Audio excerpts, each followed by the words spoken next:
Live from our studios on Karaba Avenue. Good morning, viewers, from wherever you're watching us from. It's always good to be back to yet another edition of QTV This Morning program. And I am your host, Julden Jai, with my co-host, Mr. Ade Drami, and our newspaper review guest, Mr. Momodu Mboj. Or should I say Mboje? No, Momodu Mboj. Too late now. That's right. Yeah, exactly. Okay. You know. You said Mboj. Good morning, gentlemen. Good morning, lady. How are you? I think I'm fine. You're fine? You think? Yes, Oh, yeah. okay. That's a bit of I think I'm uncertainty there. fine. Yeah, okay. Yeah. Yeah. Because I know this person who always uses I think. Ah. I think. I was like, Hey, well, that's a good. That's, is there anything that you are not sure you're not of? sure of? You know, how do you do? Oh, I'm not sure. I think I'm all right. I think I'm okay. But yeah, I think I'm fine too. Okay. I feel this fine. thing- I feel fine. Alhamdulillah. Alhamdulillah. So yeah, You? As You think you're always. fine? we're think both I'm ready and as raring to always, go. I'm fine. He's had his coffee I've got my coffee. and he's good to go. Nice. Absolutely. I've had mine upstairs, so yeah. Mashallah. So what's on the program today? So it's really packed this morning, and I actually love the running order this morning. As always, we will start with our African proverb, and we will also take a look at the newspapers in the country and of course around the world, things that are happening, latest things that are happening. And you know, our first segment, you know, we will be expecting individuals from the Reparations Commission to talk to us about the payment to victims of human rights violations from 1994 to 2027. And Dr. Badara Lum, who is the chairman, the chairperson, 2027. right? 27. 2017. Where am I? And I thought, I'm wow. taking us to next year. I thought those human rights violations had stopped. You're even projecting them into the future. Anyway. My bad. That's So all right, that's all right. we're expecting Dr. Badara Lum, who is the chairman or chairperson of the Gambia Reparations Commission, and Aissatou Jame, who is the commissioner, Gambia Reparations Commission, and of course Superintendent Modu Musa Sisao, Gambia Police Force, to talk to us about the security enforcement operations in the North Bank region. Yeah. Yeah. So they've had Operation Stormwatch and then Yeah. Operation Restore Confidence. Right. Yeah, in the region. So Julde, hit us with the proverb, or do you want me to read it? So, Mr. Ade, this morning, our African proverb reads, "Wisdom is like a baobab tree. No one individual can embrace it." Can anyone wisdom embrace a baobab tree? Is like a baobab tree. I wish we had a picture of a baobab tree and tree. people You can see it. Exactly. The circumference. yes. Otherwise, if people can't, you know, Yeah. yes, it is. Yes, wisdom. I guess they think it's saying that wisdom is a kind of is a broad thing that, you know, if somebody says I'm the wisest person, you think, Right. oh, what's your, how do you measure it? How do you come to that? Right. And so wisdom can come from all corners and so on. You know, there are times when, you know, growing up, they always used to think that age brought wisdom. And yet some of the kind of sharpest words of wisdom might come from a child. Right. You know, and so that tells you that no one can embrace it, no one can encompass Right. all the wisdom there is in the world. It's an impossibility. Even in a society, Right. nobody is the only font of wisdom. And so yes, you know, I think definitely one that I like, and yeah. Absolutely. For me, it reminded me of Goethe, the German philosopher. Only everybody knows everything. It was That's it. extraordinary. Extraordinary. It is. It really is the Right. case. And in fact, you know, that sort of really does nail it. You know. But Right. yes, I mean, it's one that kind of explains itself. You know, once you know how big and wide a baobab tree can be, I think then you can sort of visualize it as well as sort of put it into words as well. Yeah. Right. Yes. Any difference from you? Not or you- really. yeah. Just that. That's Because we all know how vast a wisdom can be. So no one individual can actually possess it. So it, takes individuals, a community, people to actually come together to brainstorm and then come up with even solution. No one individual can actually, because you take, one from here, one piece from there, and then you join it together, you come up with something. Even science, inventions, everything you take here, take there, and then you really combine it together or fuse it together, and then at the end of the day you have something, a finished product. So it goes a long way. Actually, it's not just one individual that can really possess it. So wisdom is actually, wide, it is vast, so no one individual can actually possess it. And I like that. And in fact, as you were saying that, I thought of something like an aeroplane. The first guy who designed a propeller probably never thought that one day it would reach to that stage, never mind reach to rockets that can take you to other planets. Right. They probably never envisaged that. They probably just thought, oh, this is nice, maybe even just as a fan to keep you cool. And then before you know it, somebody thought, oh, maybe I can make this from it and that and so on. And then, so yeah, so even... And it's collective. It's collective. But everybody adds to. Yeah. Absolutely. Your example there. And what you said earlier, science. So suddenly I'm thinking of the other word, knowledge. They've used wisdom. Knowledge. That's true. That's right. It's wisdom. It's wisdom. Yes, that's right. To my mind, it's a curious word. Quite. Maybe knowledge might mean the accumulation of facts and all sorts of things. Yeah, that's right. And perhaps wisdom would be the application quite. of knowledge, isn't it? That's choosing difficult. Choosing or doing the right thing at the right time and so on. Yes. That sort of thing. That's right. Yes. So it seems that one is collective. Yeah, quite. It's for everybody. So that's because when I take in Wolof, for instance, we've got this character, this mythic thing called Wolof Njai. So all the sayings, Wolof Njai, never attributed to any individual, but this repository of the family China, the knowledge, that sort of thing. So I suppose that's really what it is. It takes everybody, as it were, to fill in, to feel it, really. Yes, so indeed. very interesting. Yes, it's a good one. It's a good one. Makes us think. I mean, now we will take a short commercial break. After the break, we will look at the newspapers. We'll be right back. Cool.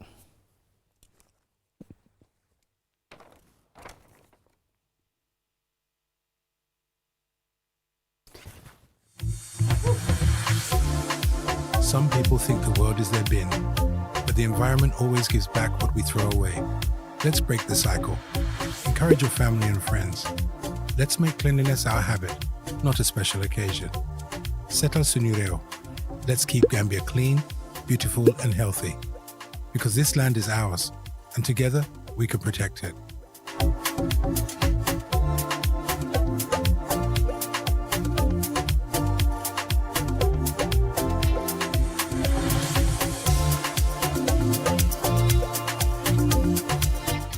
Setal Sunureo.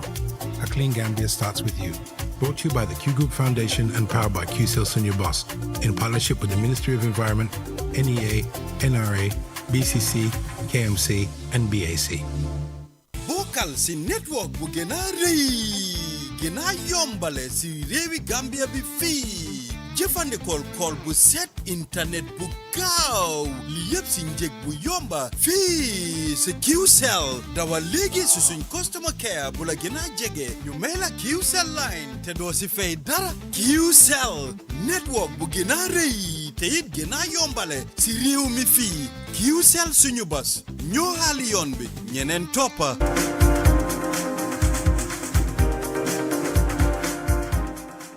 Welcome back. If you're just tuning in, this is QTV This Morning program, and I am Jul Denjai with my co-host Mr. Ade Drame and our newspaper review guest, Mr. Momodu Mboj. Now we are going to head into the newspaper review segment, Mr. Ade, and we have quite some interesting headlines. Yeah, one of the things I was interested in, normally we just see the front pages of, and of course a lot of sport is on the back page, but I would have thought Senegal Senegal winning AFCON would have been front page news. Maybe we just don't see the right newspapers here. And I wanted to wind up all those anti-Senegalese Gambians by showing the Lions, the Teranga Lions arriving at Dakar International Airport, but I forgot to upload the video.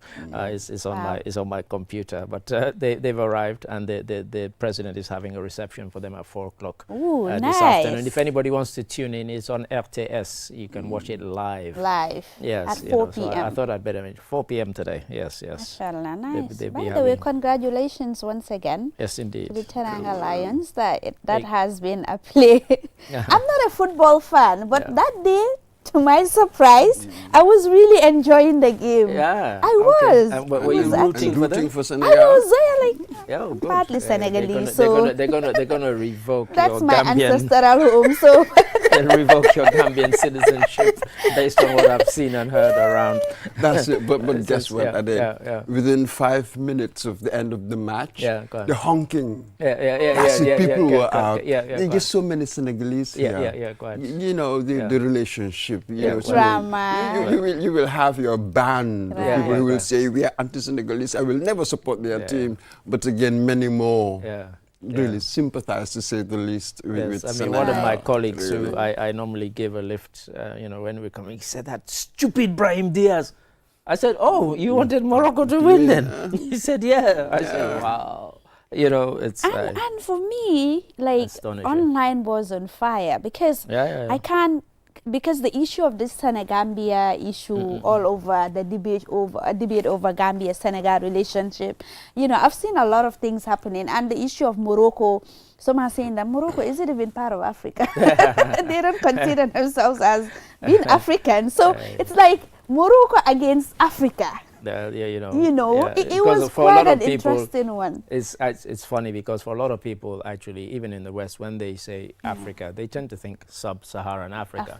Because I remember when Mohamed Salah won the African Player of the Year, somebody actually wrote on the BBC page, and it was there for all to see, how can Salah be African Player of the Year? He's not African. And people had to point him, and the BBC actually put a map of Africa and say, look, Egypt is actually physically on the continent of Africa.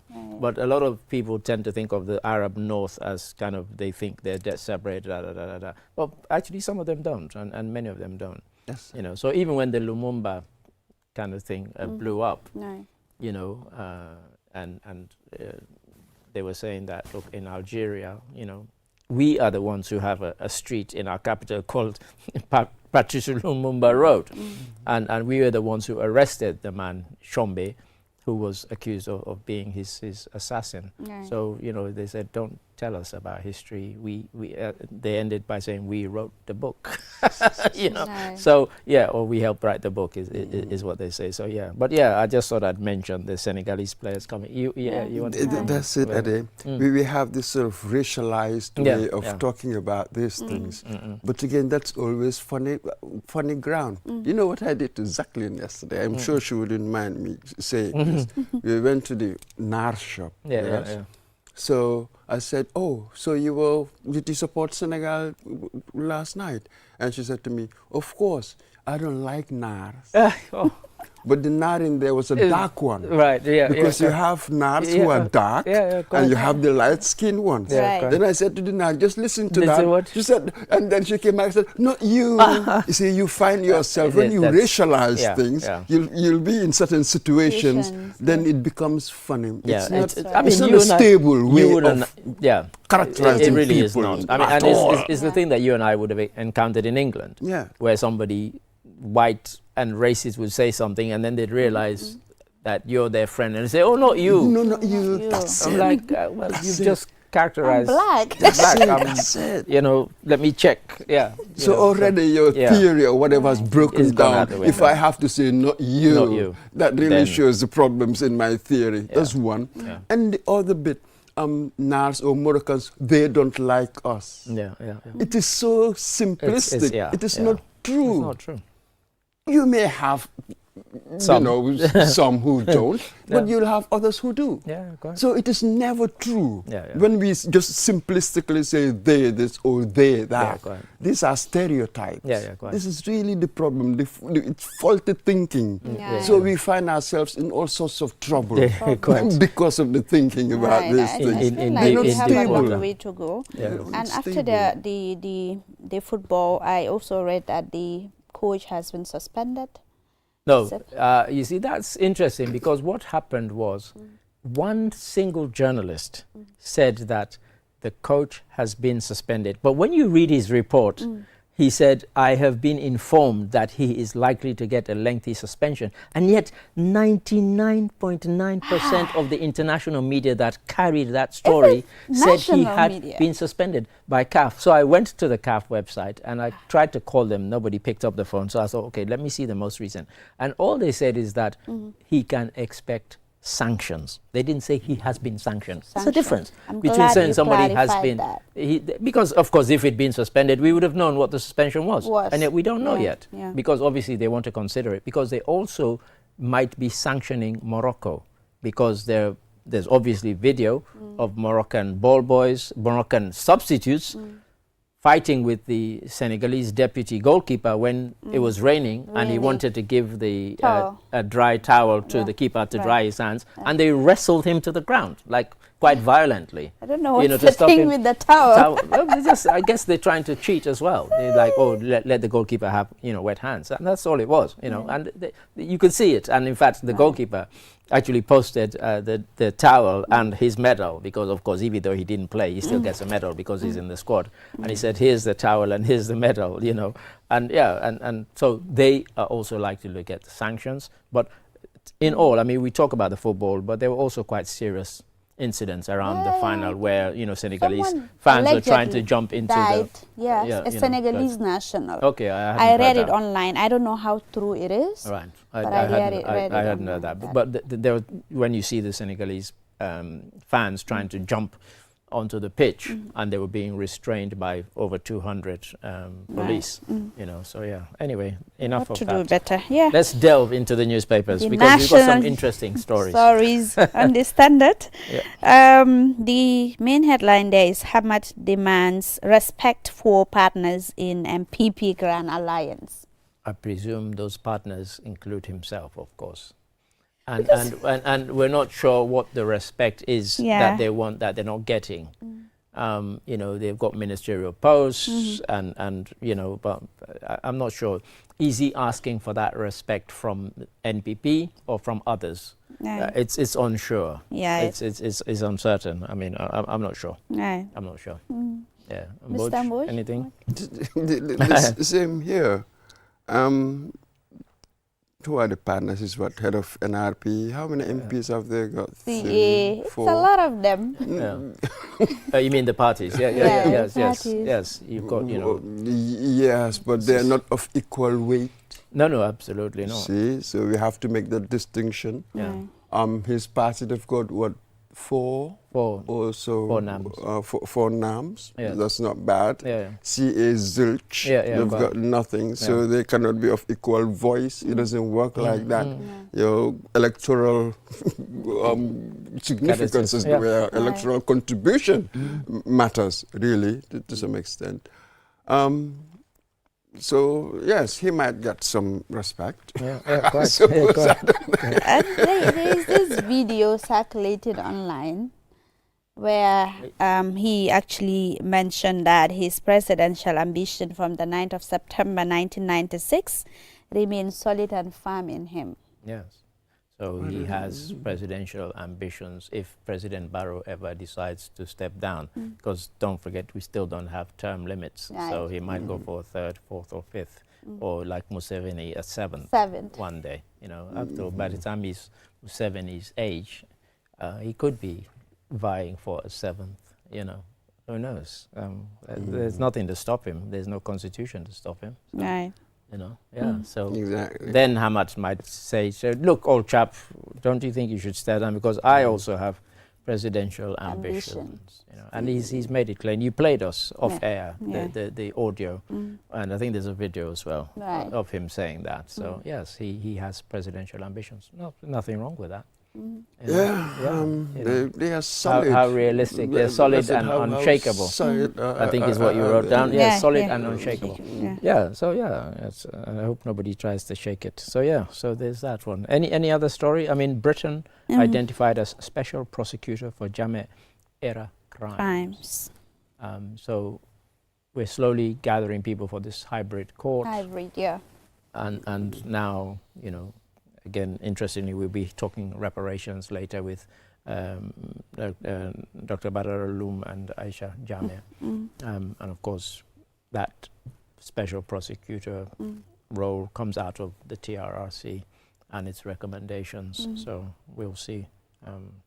We'll see what happens. Special prosecutor. I wish I knew who the special prosecutor is, but as I say, sometimes we only have the headline. And it's about time, really. Yes, we kickstart the process. Because 7th of January 2019 was the first day of the TRRC sitting, wasn't it? So it's been a while. Absolutely. You know, 7 years. 7 years now. Yeah. Exactly. So it's about time that we kickstart this on, you know, without the reconciliation that we want, isn't it? It's very much part of the process of reconciliation. Yes. So we must kickstart it. Other countries are doing better than we are. At least they've convicted. Well, indeed. A few have been convicted outside. That's right. So, you know, we must begin. So what else? You have man arrested. Right. Suspected of loading cocaine at airport. Yeah, and the police have issued a press release, which I think I saw on their page, about an individual. They've named the individual a Gambian, which will disappoint somebody who's told me that all the crimes committed here are not committed by Gambians. So I sent him the press release.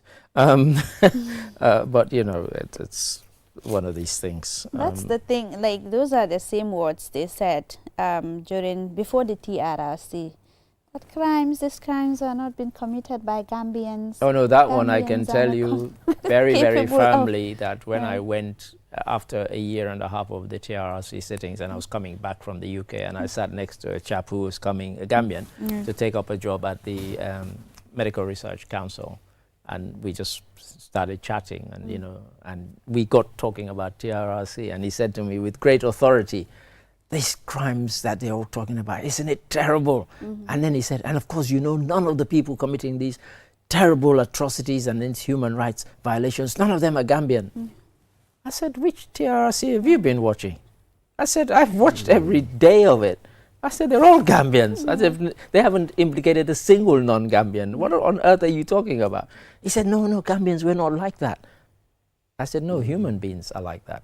We can do things that we never thought we could do in extreme circumstances.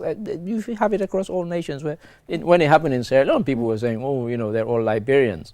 We always want to kind of shift the blame and think, oh, we are not like that. And I have to say, before the TRRC thing going, yes, when Jammeh was here, we would discuss these things, and we thought, I certainly was part of those who thought that most of these atrocities were being committed by non-Gambians. So may I call for? But again, during the TRRC process, the testimonies, I was disabused of that sort of naivety. This is the danger of thinking in stereotypes. As you were mentioning in the earlier context. We are not like this. There's no such thing. Just depends on circumstances. So one must always be watchful, isn't it? Vigilance being the price we pay for freedom, that sort of thing. So this is it. You're always in danger of something else. One must always be watchful. We are not this or that. Depends on circumstances. How do you respond? Truly. Unbelievable. So on the Foroya newspaper, Mr. Ade, the main headline there is Assistant Police Commissioner identifies spot where lead Omar Baji was beaten. Yes, this is the young man who was allegedly chased, arrested, one account said he wasn't beaten, another said he was beaten. And he died, sadly, and the case is ongoing. And so now... Wasn't there an autopsy report? Yeah. There The was. assaults, Yes. That's right. they identified. mentioned it. Yes. Absolutely. Yes. So, this kind of contradicted the early statement, he ran and fell statement that was given initially. And it caused a lot of friction and a lot of comment because people, they want to be able to believe the police in certain circumstances. And you were saying in another context, we thought we'd gone past those days when we were kind of suspicious that, people are being beaten and kind of treated in a way that is beyond what the law allows. Reasonable force to arrest somebody, etc. The law allows that, but unreasonable force leading to somebody's death, of course, is, so this case will try and, ascertain that, and we await the verdict. But I feel that it was always going to be a long transition. See, the idea that we've moved away from that. That's it. It's because of our mindset, our attitudes. We're really very punitive. Authority is really very punitive all over, every level.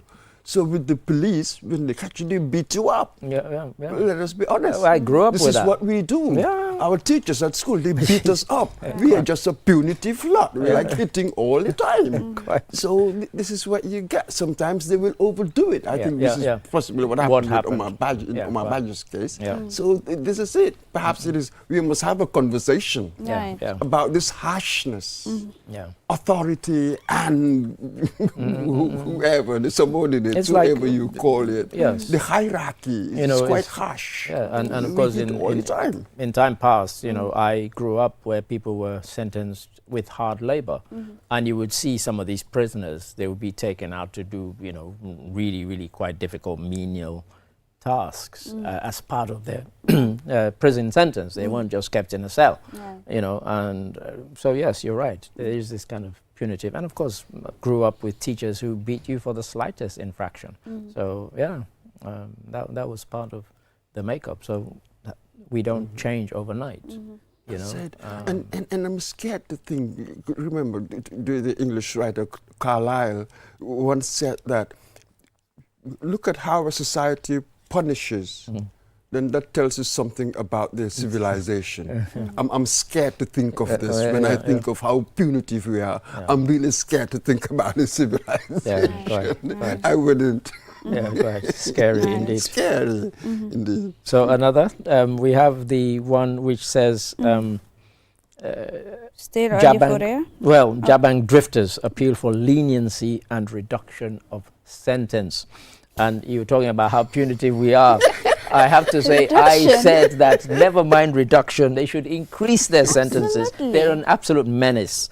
And seriously, unless people are given stiff sentences, you can't see that people will think this is a deterrent to this kind of, kind of unsocial behavior. It really is quite terrible, because if you want to go and kill yourself in the bush by driving wild, do it. But they do it in public spaces. They injure other people beyond other than themselves. And so on. So At the weekend, somebody was telling me around Fajara, the junction, they were there, and afterwards near the stadium, they were there. That is just kind of so this is it. Because it appears that there would be no consequences most of the time. They'll just get away with it. Where are the parents? You know what I mean? I mean, I encountered them around Kololi. And to be honest, I wouldn't advocate what I did to other people, but they were driving straight at me, so I drove straight at them. And they ended up, going off the road. But I wasn't going to give in. Because just as a matter of principle, I know it's a bit reckless, and the people in my car were screaming, "Oh, no." I said, no, I'm not going to be intimidated by these idiots. So, when we hear them sort of appealing for leniency, absolutely not. Whatever the law allows, based on what? I'm now remorseful. I don't know. Can stew in jail and be remorseful there. You know, we need, it really is a menace. And I've got no sympathy. Things like that. You do have public policy sentences. Yeah, sure. Make an example of a few of them if you really want to deter others. But as long as they can get away with it, then it will be with us for God knows how long. Indeed. Until we decide to be grown up about it and do something about it. Yeah, good. Thank you very much. Are we done? Yes, we're done. Okay. For the newspaper. Lots of other interesting stories that we don't have time to deal with. Right. The International Court of Justice case is still on. The alleged shooting at a nightclub in Fajara. You know, we might raise that with you know, the police PRO, who's coming later, although he's here to talk about other things initially, but it will be you know, remiss of us not to bring that up, and I think we have to. Yeah. So, Mr. Mboch, thank you. Cheers. Viewers, we will take a short commercial break. When we return, the program continues. So stay tuned. These tracks have become my wall, my arena of victory and fear.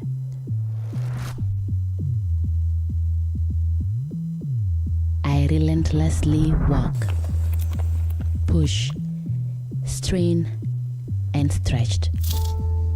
Moments when every fiber of my being screams, give up. But the fire within me won't let me quit. Despite the burning muscles, in this sport, every moment matters. Every second counts. My failures, my dreams, my pain, my triumphs, they propel me forward beyond all limits.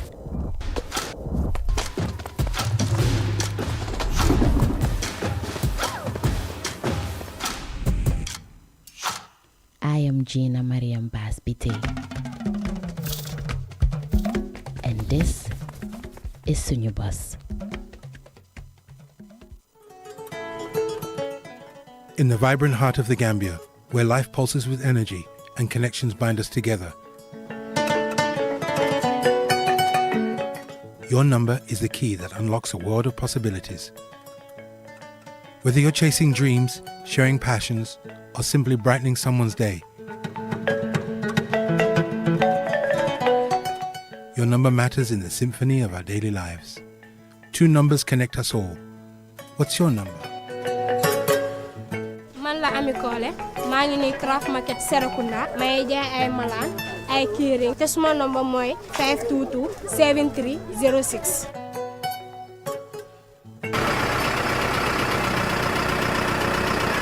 Salaamaaleykum.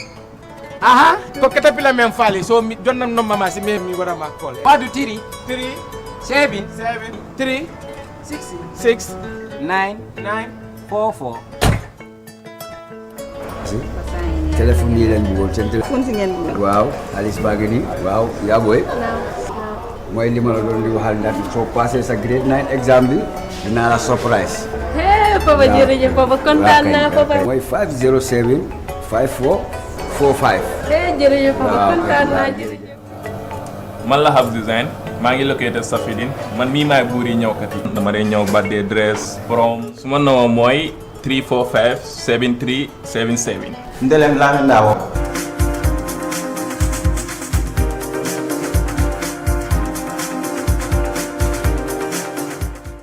Welcome back. If you're just tuning in, this is QTV This Morning, and now we head into the third segment of the program. And I have with me Dr. Badara Lum, who is the chairperson, Gambia Reparations Commission. Good morning, doctor. Good morning. Thank you for coming. Thank you very much. My pleasure. Thank you. So, and I also have here with me Aissatou Jammeh, who is the Commissioner, Gambia Reparations Commission. Aissatou, good morning. Thank you for coming on QTV This Morning. So, Doctor, we will start with you. Give us a perspective or context as to what it means by reparations. Yeah, reparations really is trying to address issues of human rights violations that were meted out on individuals during the past regime of, we all know about the regime of Yahya Jammeh, and people have gone through horrendous human rights violations. So when the era of democracy was ushered in, it was feel that there is need to address the violations that were meted out on individuals. How to ensure that they are given a token of appreciation.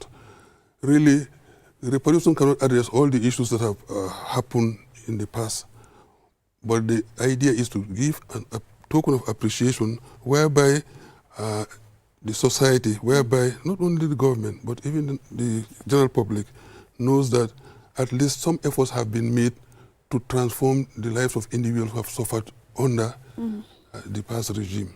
And reparation has several aspects. It's not necessarily financial. It could be also addressing other issues like rehabilitation, that is trying to address the issue of medical, educational, and other issues, really. But reparation in our context is just trying to address the issue of violations that were meted out on individuals and how can they be compensated to a reasonable level that can be, assessed, and then maybe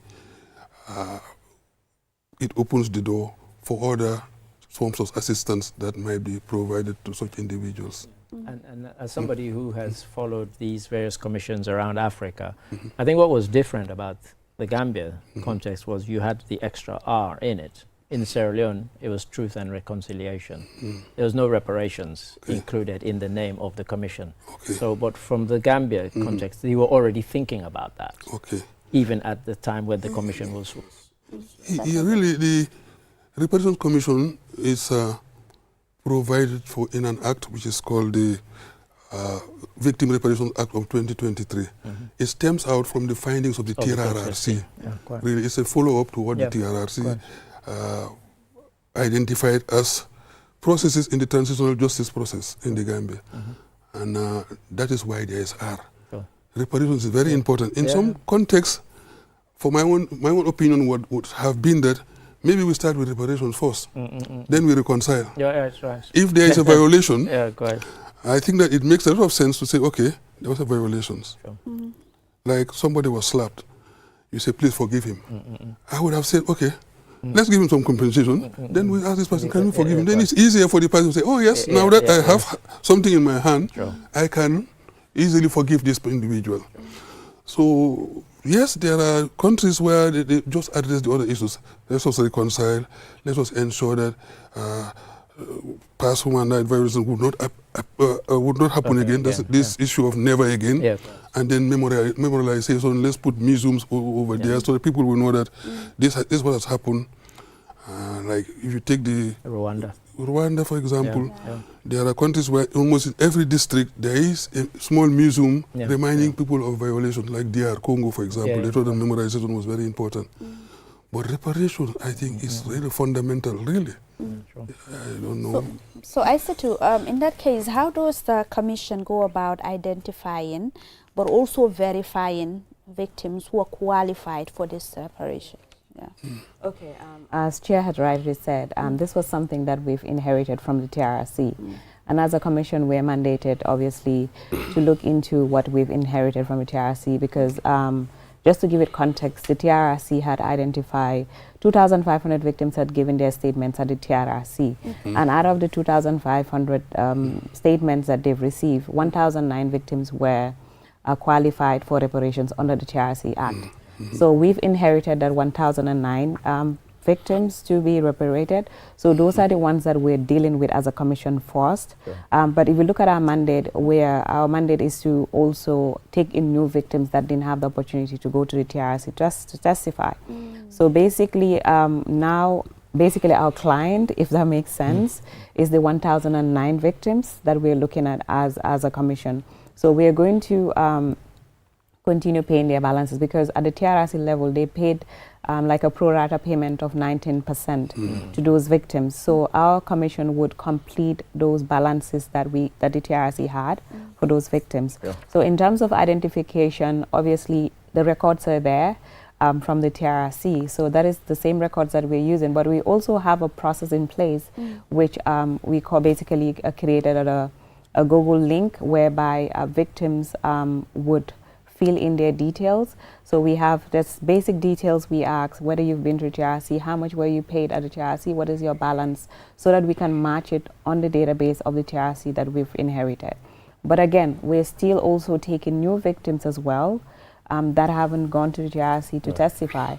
Then after we complete looking into paying all the balances that we had for the 1009, then we would also, as a commission, will review those that have given a statement to the commission.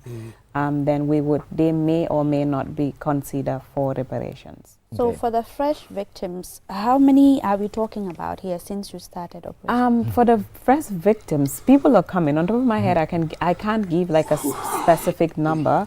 But again, people are coming in to give their statements to the commission, because a lot of people, due to many factors, they have not really been to the TRC. Sometimes like at the time, a lot of people had family pressures. Others feel, you know, they needed some time to come out to give their statements. But now they're really coming out to the Reparations Commission to give their statements. We have a statement taker and an investigative personnel at the commission that is responsible for taking these statements of victims, and also they go through that process of giving their statements. And then at the end of the day, the commission would look at it once we complete the 1009 that we are currently working with as a commission. So in terms of the money that is earmarked for this reparations, how much are we talking about here? That's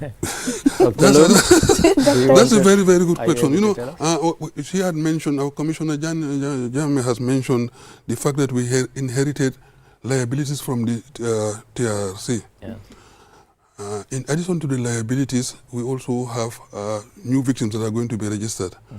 And also there is the issue of the West African migrants who were also victims who lost their life, unfortunately, in the Gambia, and that's also a liability we have inherited. Globally, we're thinking of, in brackets, about $300 million would be our liability. But that is just paying out to victims. That's totally different from the operational cost of the commission.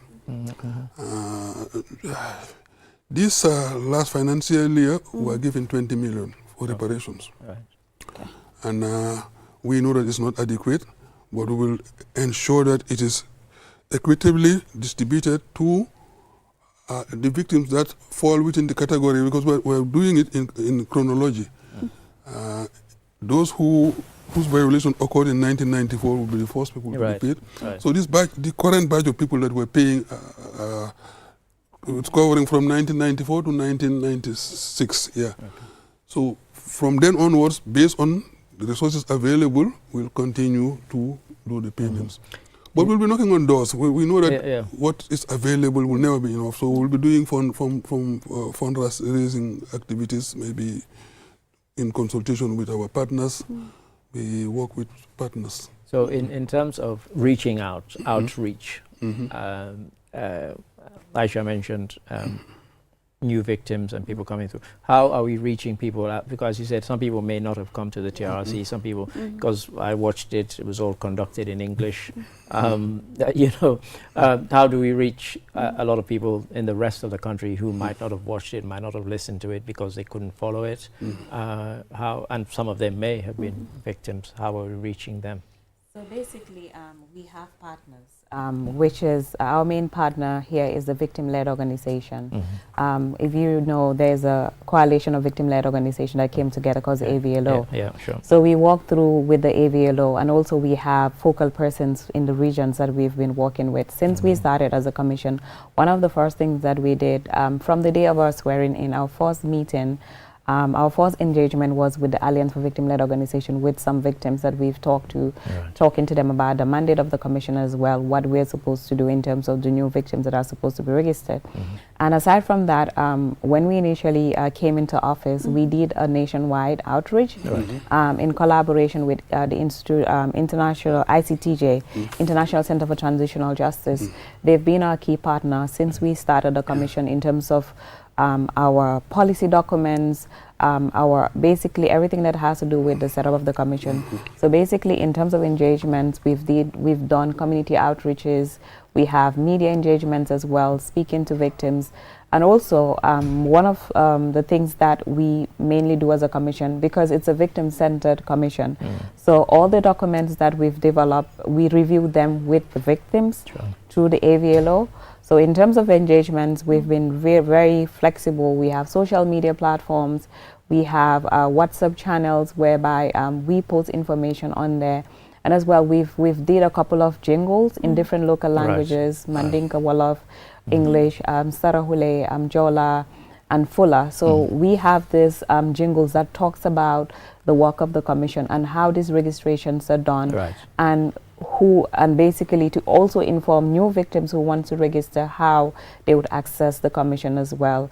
So basically all of these things are out there for people to get these information to come to the commission. And equally, our doors are open. Victims do walk in, people do walk in and out almost every day to check with the commission and register with the Reparations Commission. It says here Logix Building, Kotu, OIC Highway. Yes, Logix Building, Kotu.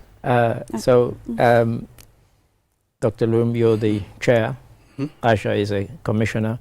What is the construction of the commission and the commissioners? How many commissioners are there? How were they chosen? If you could just give people some of that background, just so they know. We know about the Act, which kind of brought it into being, of course, 2023. In fact, the Act also specified exactly the type of qualification that commissioners should have, and the type of representation also. There are 6 commissioners, including my humble self, making a total of 7. 2 commissioners represent the victims. Aisha and my humble self, we represent the victims. I was a victim also, and Aisha's dad was Haruna Jammeh, close relative of Yaya Jammeh. And that shows to that Yaya Jammeh did not care whether you are related to him or not. He was doing whatever he wanted with people, and he did not identify groups or individuals or tribes or whatever. He was just there and meting out injustices to almost every individual. So apart from victim representations, we also have 2 commissioners who represent the youth. And then we have 1 who represents people with disability, and another 2 commissioners. And that's the makeup of it. Okay. So we saw a press release that was issued 12th of January this year, which said, you know, that payments, and it specified, and I'll just read briefly from it, to ensure efficient processing, individuals will be required to provide the following: a valid ID, a bank account or wave, details, any supporting documentation from the TRRC where applicable. Are there other things that you would... Yes, maybe just to clarify, we have had some issues with people coming to the commission with identification document that do not match what was presented at the TRRC. For example, somebody called Mamadou Ndiaye might come with an ID card with Modou Ndiaye on it. But the TRRC record says your name is Mamadou Ndiaye. And then you bring us a bank account that says you are Modou Ndiaye. So this mismatch between names and bank accounts and so forth, it might appear as if it is not significant, but for the banking, for the banks, it's quite an issue, and there have been delays in terms of payments due to mismatch of names and banking details. The other issue is also we are very careful about how we give our reparations. We try to inform and also to ensure that people understand that funds for reparation are distinct from what somebody has inherited. Like you are a next of kin, if an individual passes out, some of the ramifications here is that they will try to share whatever accrues to the individual using Sharia, for example, saying there is a distinction between males and females. But for us, we categorically we say that this is funds meant for as a compensation to an individual. So we don't go by the provisions of the Sharia law, which say that females should inherit one share and males 2 shares. No.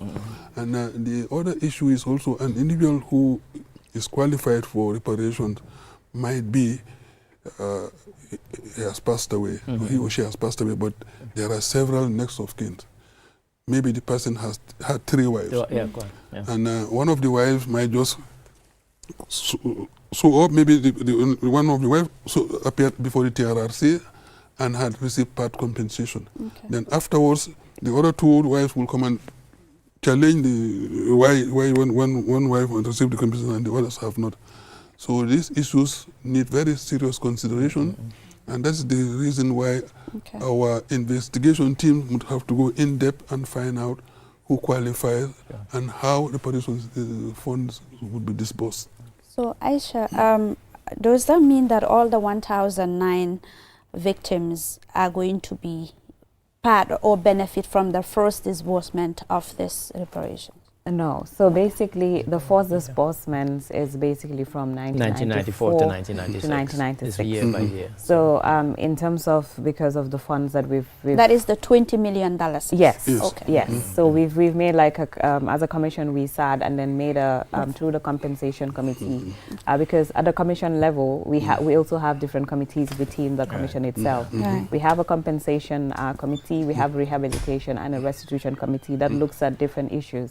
So the compensation committee came together and then we looked at how we're going to share that 20 million amongst the victims.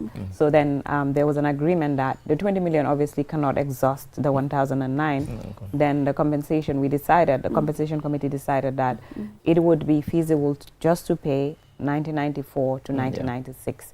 Just follow the... And how many victims are we talking about from 1994 to 1996? So basically it's about... 30-something? Yes, it's about 30-something victims. Oh, okay. Yeah, it's about 30-something victims. This is, I mean, it will continue. We are now in 2026 and hopefully we'll have another disbursement very soon. That's right. So that we hope that the process will be smooth and will just continue. And as you Aisha rightly said, some are still coming forward who had not previously, and they might be from 94 to 96 when the victimhood relates to. So, okay, out of these victims, how many people, out of the 30-something victims that you're talking about here for the $20 million, how many of them require monetary compensation and those that require medical and other? Okay, so basically, reparation is this. So when we say reparations, it doesn't, having one aspect of reparation doesn't deter you from getting another form of reparations, right? So it's basically, reparations is a right. So when you have financial compensation, doesn't deter you from getting medical support, from school support, from all those other support that is there as a form of reparation.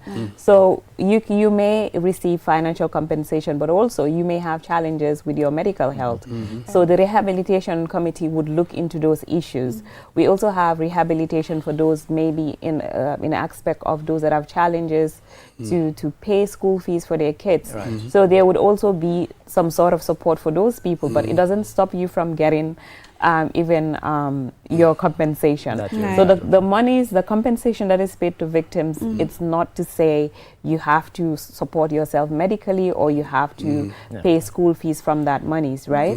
So that is why we have all these committees. So with the restitution committee, so basically the work of the restitution committee is mainly when we say restoration, right? We have people that were forcibly dismissed from their jobs. We had people that had lost either maybe their houses or something like maybe a business in that sort. So the restitution committee basically would look into those sort of issues. And at this point, we're trying to see how we can tap into the TRC database to see what are some of the issues of restitutions that we had as a commission, so that we can start tapping into working closely with other entities, institutions, for example, the PMO who's responsible for government appointments, to see which some of the victims who are having issues of wanting to be reinstated back to their jobs, or want to for their gratuity to be paid back to them by the government. So all of these things are aspects of reparations that the Commission is looking at, not just financial compensation. If a victims get financial compensation, again, doesn't stop you from coming forward to ask for other sort of reparations. Okay. Yeah. So before we close this segment, a final word from you, Dr. Loom, if we, whatever it is you want to say to the public. Yeah, I think that first of all, I want to thank the victim community for their patience, their understanding. These are violations that happened about 3 decades ago, and there are people who have suffered very serious trauma, and really, whenever there's a mention of reparations, they will think that I am due for compensation and I will pay today. And it's normal, that's human expectations. That managing that expectation for us is a challenge, but we can assure the victims that as far as the Commission is concerned, the little that we have will be distributed equitably. The appeal now is to others who can chip in and help us ensure that we have at least enough operational funding, because most of the donors will tell you we cannot. Reparation is the function of a government. The government will do the reparation, but your operational cost, maybe we can give you technical assistance. But we will want to appeal to the public, to donor agencies, to parastatals, for example, to chip in, because this is a worthy cause, really. And the business community. The business community. To be honest. And also even QCell and We're watching. And because I think it's a worthy cause. I was kind of hinting at that when I said it's that. It's a worthy cause, really. Yeah. And we know that we have seen the humanitarian aspects of what the type of work that QCell does. We have seen it particularly during Ramadan, and we're moving toward Ramadan. So maybe we'll be knocking on doors. But again, just allowing us to come here and face the public and tell them about the Reparation Commission, I think that alone is a very, very big initiative that we are grateful to QCell to. And we did want to get the message out, and which is one of the reasons why we invited both of you, because we also wanted to do a piece on the news about it, so that more and more people get it, because you know, our news goes out in English, then you have the Wolof, the Mandinka, the Fula, and so on, and so you know, people get to hear it, and so really that's part of why. You know, because it's very important, because for me, one thing that I always say is the transitional justice should be everybody's business in Gambia. It should not just be people that were affected, but entirely it happened to people in Gambia and even non-Gambians. So I think everybody should champion the conversations around transitional justice, reparations, because the broader context of TJ has to do with, you know, the broader context of accountability has to do with reparations. And it doesn't just stop at paying financial compensation, but also ensuring psychosocial support is provided to victims, medical support, school support, because we had people who had really been, you know, been victimized. And I think everyone should see them as part of the greater country to have these conversations to ensure justice and accountability, so that we can attain never again, which is the mantra of the TRC, and I think it should be on top of everybody's agenda as a country. Thank you. Thank you very much for coming, Doctor. Thank you, Aissatou. Thank you, Aissatou. We're really glad to have you, and our doors are always open for the Reparations Commission. Have this thing also in local languages, if possible. Yes, right. Yes. Indeed. Thank you very much. We're very grateful for everything. Thank you. So we might be inviting you on to Kachadula. Kachadula, that will be fine. That will be great. That will be great. Thank you very much. Thank you for coming. Thank you for coming. Viewers, we will take a short commercial break. After the break, we will go to the last segment of the show. We'll be right back.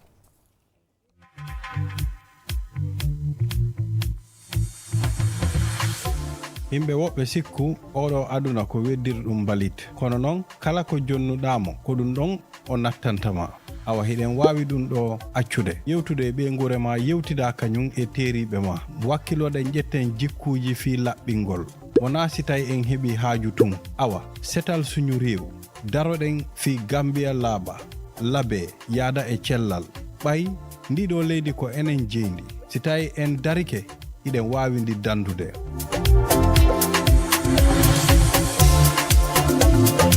setal suñu rew Gambia laaɓuɗo ko e ma fuɗɗori adambe onu woni Q Group Foundation jonni dun dole woni QCell suñu boss e himbe mum Ministry of Environment NEA NRA BCC KMC kanyum e BAC. Gambia, are you ready for something big? From your trusted GSM operator, QCell, your favorite app just got a major upgrade. From your phone to the world, buy credit, buy Sunu bundle packages, loan credit with eFankanta, and buy Q Power all in one place. And here's the real upgrade. Q Money is now fully integrated in the app. Send money, pay bills, save money, so faster and easier than ever. And for our entertainment lovers, stream QTV, Q Radio Live anytime, anywhere. But that's not all. This upgrade also brings enhanced security features, smoother performance, and a brand new interface designed to save your time. This is more than an app. This is freedom at your fingertips. Download the new QCell app today and unlock your digital life. For more information, call our customer care on 111. QCell, Sunubus. We innovate, others follow. Terms and conditions apply.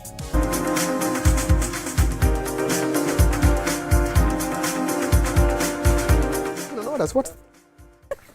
Welcome back. If you're just tuning in, this is QTV This Morning program, and I am with Mr. Adedrame as my co-host, and this is the last segment of the program. We have the Superintendent, Public Relations Officer of the Gambia Police Force, Superintendent Modu Musa Sisao, to talk to us about the security enforcement operations in the North Bank region, and where GPA, Gambia Police Force, and GID operations, is it launched?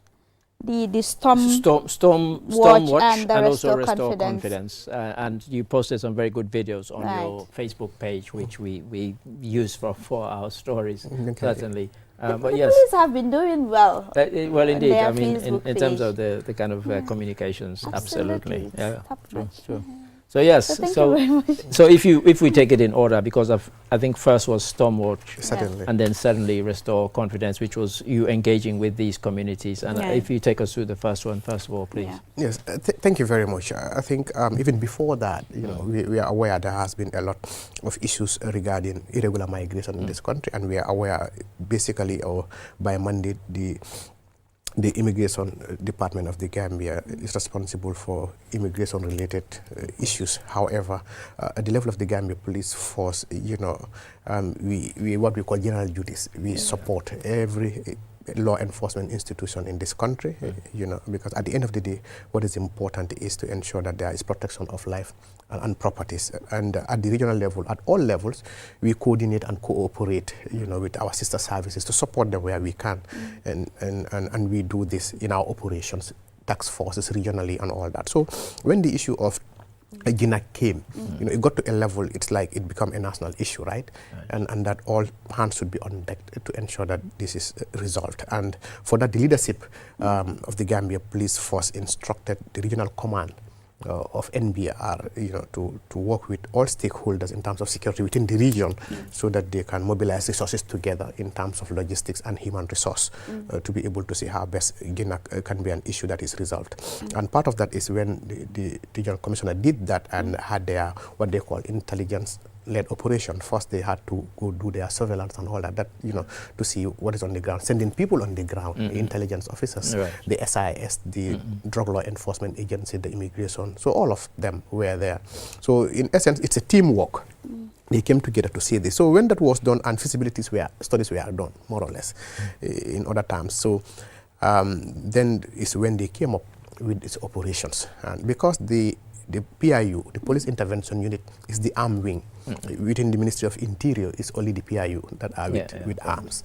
You know, so plan was made to ensure that they actually get into GINAC and see what they could do, because they got all the necessary information they should get in terms of, you know, the agents or people who collaborate with agents, because most of them wouldn't be in the Gambia. Some of them would, you know, be outside the Gambia and making calls and all that, or coordination. So this was done, and our officers went on the ground, Stormwatch. You know, they stormed GINAC as early as 4 a.m. Right. You know, because they have to go very early with the ties in the, the waters and all that. And it was very, very successful. And I think if you just explain to those who don't know, Jinak, we're talking about an island. An island, certainly. It's an island. So, yes. Where are they in Jinak? So you can only get it. Or nearby you can only get it. Because I think there is this conspiracy theory about Jinak. There is a myth around, superstitious belief that any uniformed person who goes into Jinak, especially if you are in uniform, in one way or the other, you will either lose your job or in something. fact, when you bad. posted about Jinak, I even mentioned it on this. A lot of the comments on Facebook was, I don't see any of your officials in their uniform. Yes. So that's, people. So yes, but on a more serious note, I mean, it's an island. It's an island. And of course, you have to cross exactly. the water to get to it. So that's what makes it a difficult terrain. A very one. I think because of their special location and the belief, it got to a level where I think criminals, I don't know who among them did this, but very smart they are, to having to think that, okay, this is a place where no security would go, because nobody wants to lose his or her job. But again, I think our people proved them wrong this time. Yes, it's not because they can't be in uniform, but it's our first step.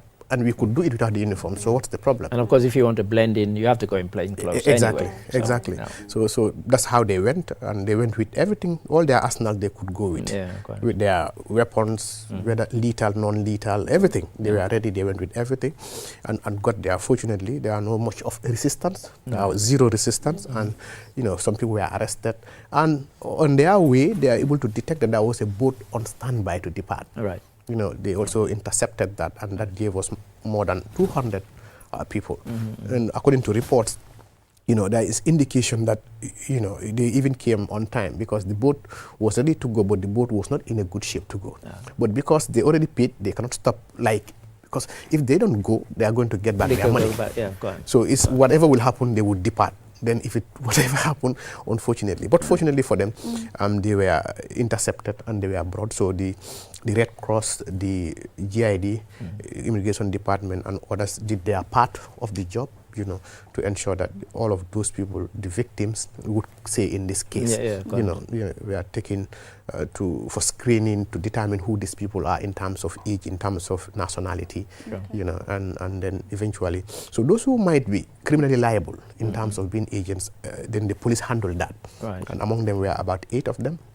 Most of whom are from Jinak itself, because most of them are people who are harboring, immigrants, or in a way contributing or coordinating all of this thing within, because the people who are really behind the scene, most of them are not within this country or not in Jinak. So more or less it's an agent to agent, inter-agent coordination and all that. So that's how some of these organized crimes and international or transnational crimes are committed. And that was the first part, and that was successful. So, but especially the commissioner was telling me, because I went there myself, it was telling me, it's very sad, because when you come to Jinak, you realize that even the people who are arrested, they are so interrelated. It's one community, one family, you understand? So the witnesses, themselves, who our police witness might be an uncle to this, you know what I'm saying? So it's a bit sad. So this is why it was like, okay, let's go back. To Jinak and talk to them and restore confidence. Yes, and know that we are with them in this. It's not victimizing them. Most of them are victims, the environment. Because looking at that place, the location, there are so many things at risk. There could be a health emergency. Because having to have that number of people coming to such a village, such a hamlet, in terms of the environment, source of water itself, drinking water, accommodation, it got to a level people are just sleeping in the bushes. Sometimes. But we saw some of the footage of where people had been sleeping. It might get to a level where water might be scarce, and if there is anybody with transmittable disease, especially by touch or whatever, tuberculosis and the rest of them, God forbid, could have, broken an emergency, medical emergency in. But fortunately, our people went in at the right time, and this was resolved. So they had meetings with the Jinak. There are 2 main Jinak. There are 4 in total. The other 2 is in Senegal. The other 2 are in the Gambia. So they went into the 2 communities, had their meetings with the Alkalul, the leaders there, and tried to talk to them. And up to now, our officers are still doing that, and not only limited to Jinak, because maybe Jinak might be the center where they would stay, but they have been recruited across nearby villages and across the country in general. And most of the people who are coming, almost, more than 50 to 60% are non-Gambians. Yeah, because people have kind of heard that Gambia is the hub. Exactly, and the police would not go there. Security wouldn't go there, so it's like you are free. So what they would do is they come up to the border, and they take these bikes to get them into the country, and get them into the village, and that's the end. So you send your money to people, you don't see them, they just call. This mobile, tap, you pay with, you are gone. There is no transaction, there is no evidence of anything. So, and this is what is happening. So they also extended not only within NBR, but also sister forces within Senegal, the entrance of Senegal, the border villages and all that. I personally went up to Amdalai with the team. You are also aware the anti-crime have deployed, expanded around that end. And I think it was very timely that the anti-crime unit, because we all know what the anti-crime does. Their main focus is patrol 24 hours. Arrest, prosecute, and that's it. Arrest, prosecute, and that's it. So, I had to go and spend a night with them. It was not planned. I went to talk to the regional command, because the regional commissioner summoned all security chiefs within the region to have a meeting, because when these people, that's how it was planned. So there was a panel of investigators was made to be able to investigate the causes of all of this, and the people who are also affected, in terms of the agents.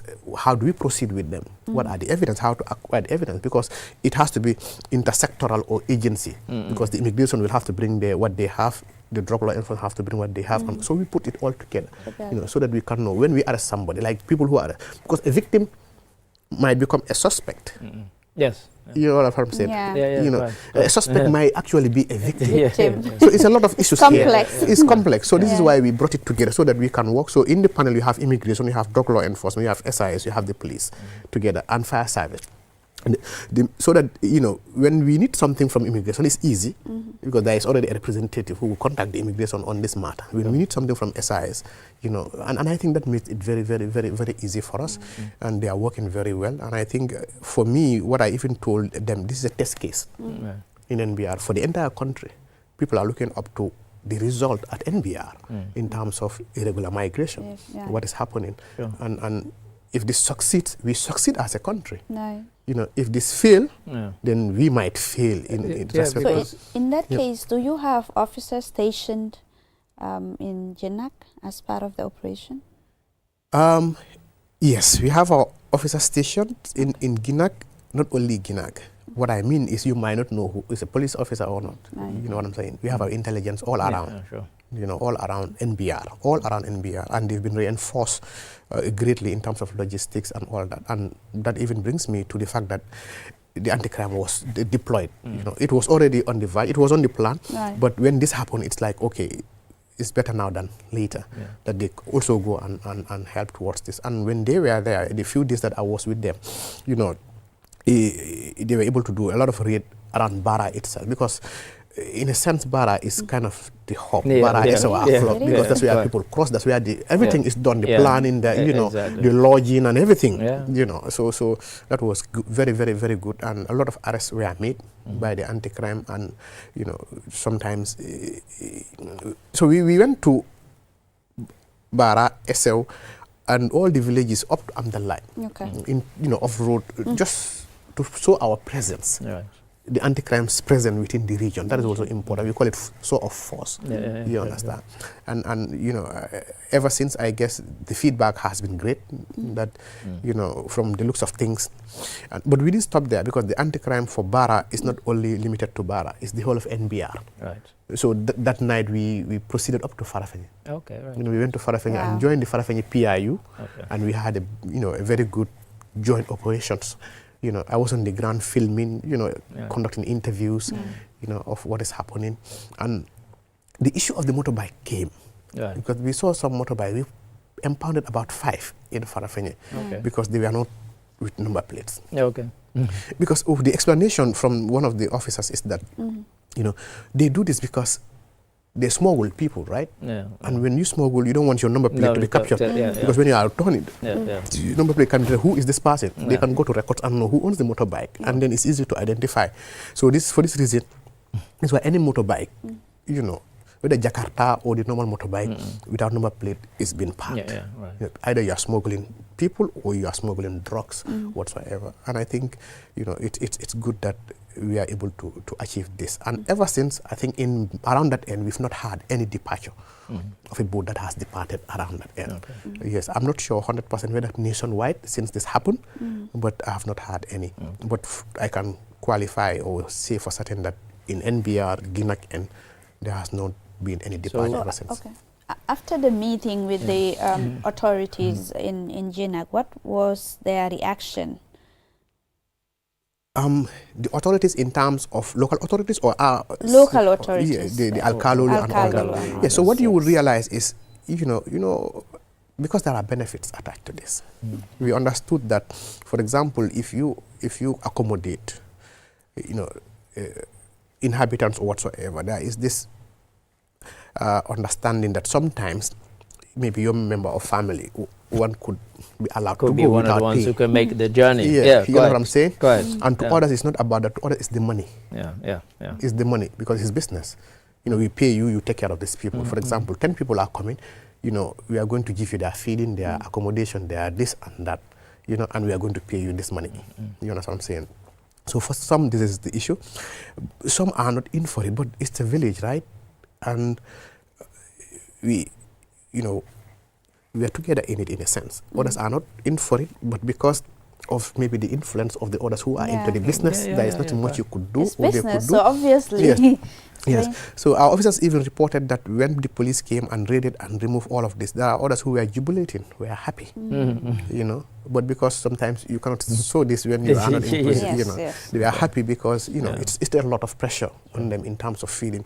Someone even said when they cook, they don't eat outside. You know, Gambia, you always eat outside. Right?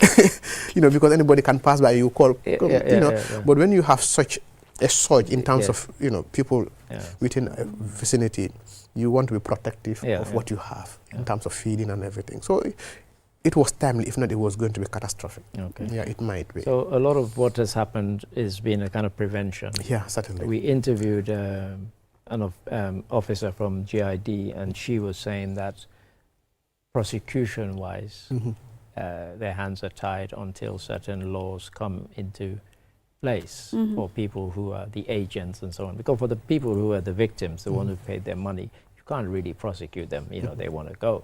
But the ones who are organizing these trips, have there been many prosecutions, any prosecutions, and if so, under what laws? So we are prosecuting. I think maybe as far as we know, the Gambia Police Force, there are laws that we can depend on, and to prosecute these people. Not even only talking about the trafficking part, but, you know, because if you are obtaining money from people to give them a service that you don't have powers to, you know what I'm saying? So there are many laws that the Gambia Police Force can rely on, and this is what they are relying on to prosecute these 8 people. Yes, there are laws within the criminal code that you can, but when it comes to the irregular migration and other related, I don't have much knowledge about that. Yes, but what I can say is this is why the police are prosecuting. And when immigration arrests people, you know, with respect to irregular migration and all that, when there are any criminal elements, they give it to the police. And the criminal elements are the conspiracy, all those people who are involved in conspiracy, you know, obtaining money and whatever, trafficking and all that. The police will now take this, or they will hand over to the police, you know, and then police will proceed with the prosecution of these people. So for anybody who is watching, there are laws in this country. Let's be very clear on that. There are laws in the country that we can prosecute these people with, and we are using those laws to prosecute them in the criminal code. Yes. So we'll be watching that case with great interest. But there's another matter we wanted to bring up. The Fajara shooting. Can you give us update, because we've seen CCTV footage making rounds on social media? Yes, we got information around this. I think it's on Sunday, that there has been a shooting around, you know, NV. You know, the first information we received was around NV, and that there was a shooting involving one man who as the victim, and he's been rushed to the hospital, Carnifing Hospital, for medical attention. So at the time of our publication, we did not get much of the information as to what led to this. Was it an organized crime, or was it an accident, or whether it was a rob, you know, gone violent, all of these were questions that needed to be answered. And as I speak, officially I don't have an update on the matter as we speak, but I am aware there are a lot of efforts to locate the suspect, and there is hope as of last night that investigator will be able to locate the person, because it's already been known, identified as who the person is, and the location and all that is at the time was just to locate the person. But on social media, we've also seen that it's already with the police. So in terms of the victim, what are the victim's injuries as far as we are aware? Because I've seen kind of differing accounts of the injuries. Yeah, so I actually have seen photos of the injury. Because it's I don't know what kind of bullet it is, because on social media they are saying rubber bullets and others are saying something else. So I don't want to go into much of that, but from what I see, it seems to be what we call a clean shot. You know what I mean by that, it penetrates and that's it. Yes, these are clean shot from the front side. I have not seen the back, the exit. And usually, bullet when they enter is tiny, but from where they come from can be something else. Yes, so we hope that and pray that he is able to recover from this, and as we get into the investigation, then we'll be able to get more, and hopefully we will, update the public on this developing incident. It's very unfortunate, and it only tells us that, they're still here. There are people in this country who still possess illegal, for example, there is nobody who is allowed, nobody, apart from the security. No, even within the security, not everybody. So there is no justification for anybody, being in possession of a weapon in public. Yes, correct. Because you have the kind of special people like the hunters and so on, who have weapons for that sort of thing. Yes. But these are, they're not assault. They're not assault. These are assault rifles. It's either pistol or whatever it is, and this is the common one. I think of late we've not been seeing much. Last year, I think year before last, a lot of pistol arresting. But we've not been seeing this kind, for a while. But as we get into the matter, we'll get to know who these people are, whether actually it was intended, or whether it was just robbery, gun violence. We don't know at the moment as I speak on this. But because when you posted on the page, somebody wrote what was almost an essay saying that from his experience, when you start hearing about gun violence, it's usually linked to drugs, protecting drugs and protecting drug routes, and so he was saying, please, police, you need to look into this beyond the incident itself. And as you rightly say, at the moment we don't know what led to the shooting. But this person wrote, and I saw lots of people commenting to what he has said, saying that yes, perhaps we should be looking beyond just the shooting itself. Yeah, I mean, it's natural that there has to be a reason for the shooting. There has to be a reason, and I'm hopefully maybe having to know the person, the victim, and especially the suspect. Then that will be able to tell us a lot, because then you'll be able to know what they are into in terms of their occupation, in terms of their dealings and the people they associate with, and again, it's around clubs, it's around clubs. Clubs usually are known for drug peddling and related matters. So yes. So you said that a name has that been issued publicly or not yet? Not yet. Okay, right. Okay, because I'm sure people would want us to ask that. Yes. Sure. So it's unfortunate. I wanted to ask you about the Keke issue, because there's been a lot of impoundment as far as the Keke is concerned at Serekunda yesterday, where a lot of dozens of them have been packed and sent to the police station. Can you give us an update, just under 1 minute? Ali, under 1 minute. Yeah, I cannot say much about the tuk-tuk. I heard of it. I'm not aware of any operations, but there need not to be announced operations as far as your police processes are concerned, because these are regulations on the ground. If for any reason the tuk-tuk, or the kekes violate, or they are seen to be obstructing or causing chaos within a period of time at a certain location, yes, the police can come just and initiate that. And I think it's also very important for people to clarify, to understand, like we were saying, it's orders from whatever. Police don't individually, we don't just wake up and do things. We are, we are a regimented institution, so you are asked to do a job, you go and do it. maybe people who are on the ground, okay, because these are at the forefront. They say, why are you doing that? They tell you, okay, it's an order, I'm given an order to do it. It doesn't mean the order is manufactured somewhere. It means that there is a process, there are laws, there are regulations. You know, he is given, because he's the ground pass, is given to do this. You know, so those orders are, you know, are embedded, or they are within the limits of the law and the, you know, the powers of the police. So that it might not be any announced operations on order, but at any point in time, when the police feel that, you know, the peace and whatsoever of this environment, you know, is compromised, they can effect procedures. We'll have to get to the bottom of this one. Yes, we will have to. So viewers, certainly. I think that's Thank you for coming. Thank you, Superintendent. Piero, right. Mr. Ade. Yes, I was going to say, initially, when years back, we used to introduce him as ASP. Yes. Not anymore. He's now Superintendent. Thank you. And so. Thank you for coming. This is all we have time for. Join us again tomorrow, same time, for another edition of QTV This Morning program. Until then, bye-bye. Bye.